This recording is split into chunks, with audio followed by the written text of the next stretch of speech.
At 18, the tall, handsome prince ascended the throne of Bavaria as Ludwig II to the wild acclaim of his subjects. By 40 he had become an overweight recluse, obsessed with fairy tale castles, and a few days after being judged incompetent and insane, he met death by drowning. On the evening of Sunday, June 13, 1886, the psychiatrist Dr. Bernhard von Gudden took his royal patient for a walk along the shore of Starnberg Lake. By 8 o'clock they had not returned. In quick succession, Gudden's assistant, Dr. Müller, sent a policeman, then 2 more to look for the missing pair. Rain began falling from low clouds, bringing premature twilight to the long summer evening, and anxiety turned to panic as darkness approached. Dr. Müller enlisted the entire staff of Castle Berg for a torchlight search of the grounds. To the court in Munich he sent a telegram announcing the disappearance of the monarch and his doctor. Sometime after 10 o'clock, shouts announced the first discoveries: 2 umbrellas lying by a bench, and the king's hat nearby. Dark objects were seen floating at the water's edge. They proved to be the king's jacket and overcoat. Rowing out into the lake, searchers soon found the lifeless bodies of Dr. Gudden and King Ludwig II, drifting in shallow water no more than 20 yards from the shore. The king's watch had stopped at 6:54 p.m.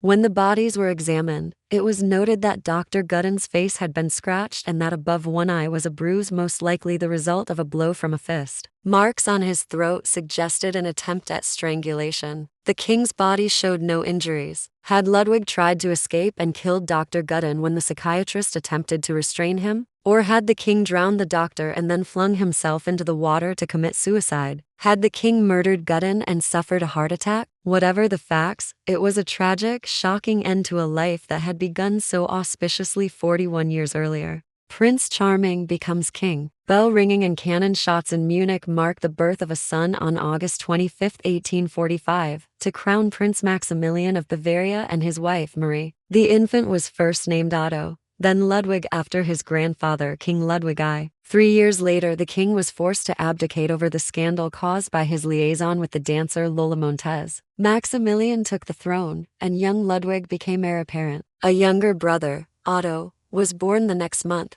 The 2 princes, as was the custom of the day, were strictly disciplined and subjected to a rigorous private education. But the classroom bored Ludwig. Aside from the stories his French governess told him about King Louis XIV and his magnificent palace of Versailles, his happiest days were spent at Neuschwanstein, a castle overlooking a lake in the Bavarian Alps, 55 miles southeast of Munich. Reading German sagas, roaming dense forests, withdrawing into daydreams, Ludwig conceived for himself a role in life, builder of palaces to rival Versailles. A sketch he made at age 14 shows an extraordinary crenellated castle rising over a lake on which floats a swan nearly as large as the building itself. On March 10, 1864, just short of his 19th birthday, Ludwig became king upon the premature death of his father. Max died too soon, Queen Marie wrote in her diary. She knew her son was not ready for the throne. To the people watching him march in his father's funeral procession, however, Prince Charming was now king, tall, slender, with thick, wavy dark hair and piercing blue eyes. He carried himself erect and moved with an almost feminine grace. No matter that he seemed proud, even arrogant, his subjects fell in love with their new monarch. Women sighed as he passed, throwing flowers into his open carriage. Sonnets were written and sent to the royal residence. It was the king's royal duty to marry and provide an heir. When his choice fell on his pretty cousin Sophie early in 1867, the country seemed pleased. Stiffly posed for the photographers, Ludwig and Sophie made a handsome couple. But the August wedding was postponed to October, and the engagement was abruptly broken off by the king a few days before the scheduled ceremony. To a courtier, Ludwig confessed he would rather drown himself in an alpine lake than marry. Turning night into day, Ludwig never made a secret of his disdain for court life in Munich, and as the years passed, spent more and more of his time at one or another of his mountain lodges. For dinner, he preferred the company of sculpted busts of Louis XVI and Marie Antoinette, beheaded in the French Revolution. Unlike human guests, he explained, the statues came only when invited and could be removed at his will. Turning night into day, Ludwig slept from mid-afternoon until midnight, then went for long solitary rides in an ornate gilded sleigh pulled through alpine snows by 4 white horses. Elaborate theatrical productions were staged at the court theater with the king as the only member of the audience. After the brief romance with Sophie, Ludwig came to prefer the company of handsome young officers and actors. Published only after his death, the king's diaries written in a jumble of German, French, and Latin reveal the agony of apparently unsuccessful attempts to repress his homosexuality. Most of his attachments to male companions were transitory, but one relationship, with his head groom Richard Hornig, lasted nearly 20 years. Hornig's marriage, the king is supposed to have said, was harder for Ludwig to bear than the Franco-Prussian War. In July 1870, France declared war on Prussia only to be quickly defeated by a combination of German states, including Bavaria. Prussian Chancellor Bismarck prevailed upon Ludwig to call for the formation of a German empire to be headed by King William I of Prussia. Though Bavaria was allowed to maintain a separate army and diplomatic service and to issue its own stamps and coinage, the kingdom was absorbed into the German Empire proclaimed early the next year in the Hall of Mirrors at Versailles. A building mania. With Bavaria's independence sharply limited, Ludwig had less to do as a monarch, which bothered him not at all. In the summer of 1867 he traveled incognito to France and, seeing Versailles at last, resolved to build palaces just as magnificent in his homeland. He began Neuschwanstein in 1869, Linderhof in 1870, and Herrenchiemsee in 1878. Only Linderhof would be completed within the king's relatively short lifetime. These fairy tale castles have been described as vulgar, artificial, exotic, and a riot of borrowed architectural styles. To the king they were places where he could forget that he was king. Perhaps most representative of Ludwig's penchant for excessive display is Neuschwanstein, built on a lofty crag not unintentionally overlooking and dominating his father's palace, Hohenschwangau. It was to be, he wrote Richard Wagner, a replica of the medieval castles that formed the settings for the operas of the composer he so admired. There was a two-story audience hall in the style of a Byzantine basilica, except that a throne stood where one might have expected an altar, a minstrel's gallery, and off Ludwig's fourth-floor study, an artificial cave complete with a waterfall and an indoor moon. Neuschwanstein was a place, he confided to Wagner, where the outraged gods will take their revenge and sojourn with us on the steep summit, fanned by celestial breezes. The king's second fairy tale castle, Linderhof, began as a one-bedroom extension to a simple hunting lodge in a valley some 15 miles west of Neuschwanstein. But Ludwig soon became obsessed with recreating in Bavaria a replica of the Grand Trianon, the elegant royal pavilion amid gardens at Versailles. "Oh, it is essential to create such paradises," he wrote a friend, "such poetical sanctuaries where one can forget for a while the dreadful age in which we live." A compact white stone building, Linderhof was adorned with statues set into niches in the façade and along the roofline. As ornate as the exterior appears, a critic wrote, by comparison with the interior it may be considered a model of restraint. The rooms are studded with gilt, mirrors, porcelain, and semi-precious stones. In the gardens Ludwig had an artificial grotto erected. Entered through a doorway concealed in the rocks, it contains a miniature lake on which the king could be rowed by a servant.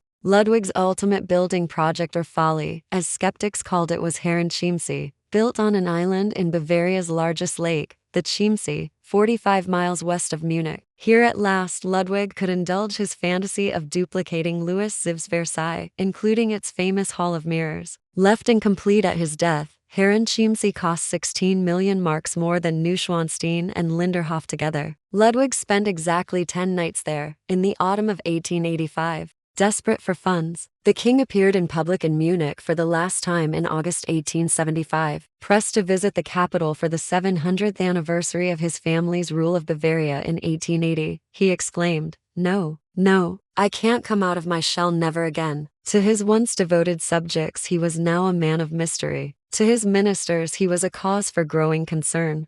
Built without taste, the palaces were apparently also being built without financial limitation. Although Ludwig received an annual allowance of 4.5 million marks, he was 7.5 million marks in debt to the royal treasury by the spring of 1884. A year later the debt had risen to 14 million marks. When the finance minister cautioned fiscal restraint, Ludwig brushed the suggestion aside and instead asked for a loan of 20 million marks. Neuschwanstein and Herrenchiemsee were unfinished, and he dreamed of building one or two more castles. Turned down by his own government, Ludwig appealed to fellow European monarchs and sought loans from the Rothschilds and the House of Orleans, no longer reigning in France but still wealthy. As security, he offered his family's property in Bavaria. He once suggested hiring robbers to break into the banks of Frankfurt, Berlin, and Paris, and even threatened to dig up his father's body so that he could box his ears for failing, apparently, to provide an adequate fortune. A monarch gone mad. Apart from his building mania,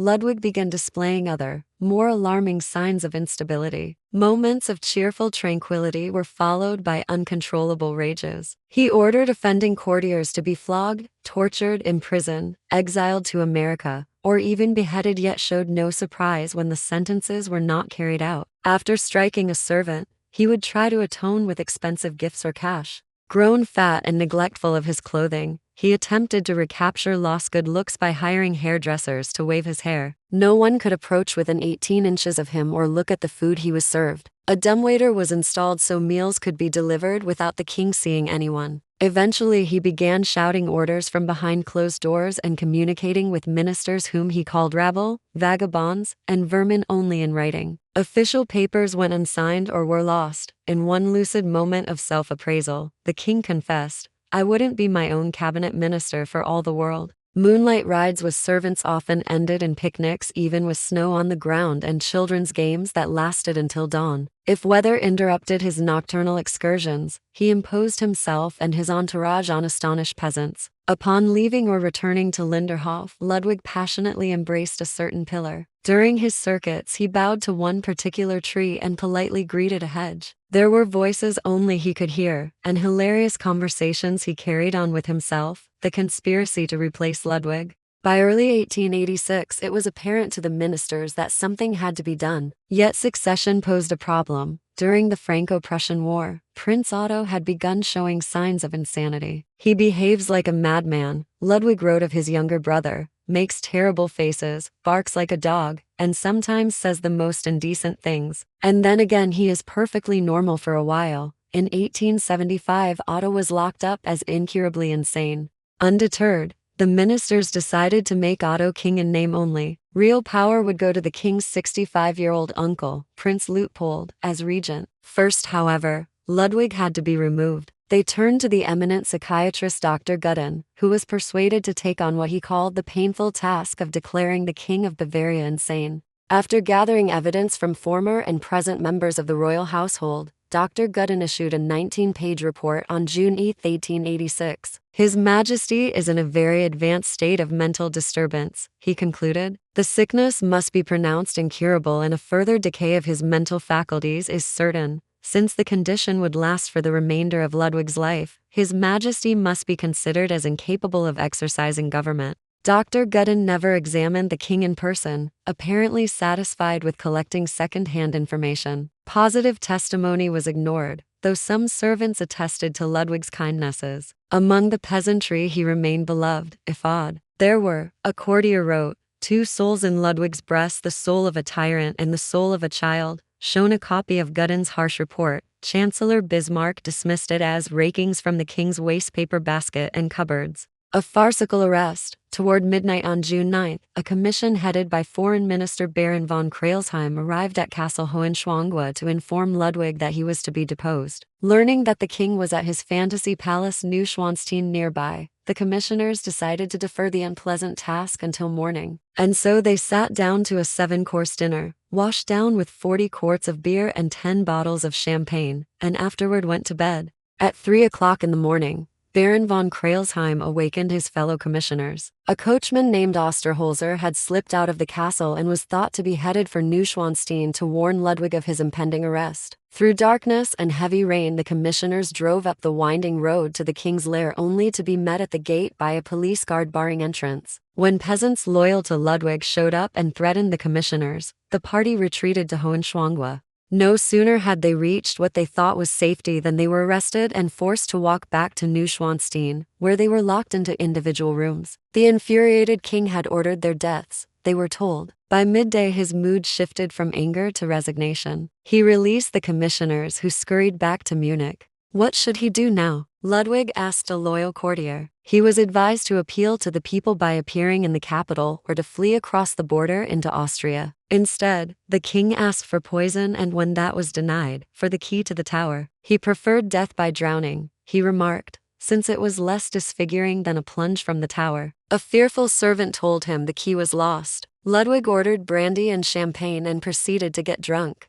A second commission, headed by Dr. Gudden, arrived at the mountain retreat in the early hours of June 12. With the aid of a servant, the king was lured to the tower staircase and apprehended by orderlies from the Munich insane asylum. "Your Majesty," said the doctor, "the mission I have come to carry out at this time is the saddest of my life." Because of his mental condition, Ludwig was being replaced by Prince Leopold and would be taken under custody to Castle Berg. "How can you pronounce me insane without even examining me first?" the king asked. "An examination was totally unnecessary," Dr. Gudden replied, in view of the vast amount of evidence he had collected. End of the reign. Around 4 o'clock in the morning, deathly pale, Ludwig said goodbye to his faithful servants at Neuschwanstein and stepped into a carriage whose inner door handles had been removed. Asylum orderlies sat outside, front and back. A carriage preceded and another followed the royal vehicle on the 8-hour drive to Castle Berg. The lakeside palace had been converted into a royal prison, with iron grates attached to the windows of Ludwig's suite and peepholes drilled into doors. Ludwig took it calmly and retired after lunch, asking to be awakened as usual at midnight. His order was ignored, and he seemed irritated when he awoke toward dawn. Though he was not allowed to attend Sunday Mass, Dr. Gudden agreed to accompany him on a stroll later in the morning. 2 orderlies followed at a discreet distance. So pleased with his patient was Dr. Gudden that he dispensed with the orderlies for the second walk in the late afternoon. It proved to be a fatal mistake. Since there were no witnesses to the deaths of Ludwig and Dr. Gudden, the true story will never be known. At least one biographer concluded that Ludwig killed the psychiatrist and then committed suicide. Far from insane, the king may have realized that the future held nothing but disgrace and confinement. One contemporary would have agreed. Hearing of her cousin's death, Empress Elizabeth of Austria remarked sadly, "The king was not mad. He was just an eccentric living in a world of dreams. They might have treated him more gently, and thus perhaps spared him so terrible an end."